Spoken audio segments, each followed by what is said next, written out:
Hello, my name is Liza, and today I'd like to share with you how I made my Farmhouse burlap wreath.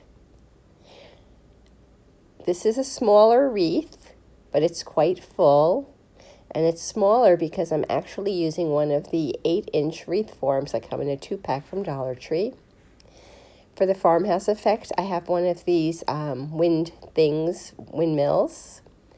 I have some burlap. I use burlap from Walmart, Hobby Lobby, and Michael's because I was using up what I had. I needed some pipe cleaners. Doesn't matter what they look like because you're not going to see them.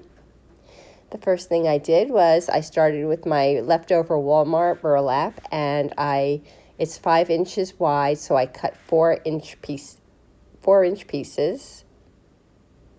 So they're not square, they're more like a rectangle. And then I took 3 pieces and I rolled them into tubes with the wrong side towards the back. I pinched them together, and this is what they'll look like when they're all rolled up.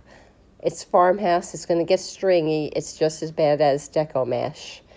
Then I took a pipe cleaner and I actually cut it in half. We're going to only need a half size. And I twisted it around my bundle. And then once it was twisted and I still had a little bit left over, I added it to the 2 outer rings of my wreath, and then I just tied it on. The reason you do it on the 2 outer rings is so that it doesn't flip-flop back and forth. And I just proceeded until the whole thing was done. I used 7 bundles of 3 rolls for each section, and there were 3 sections. And this is how it looks when it was all done.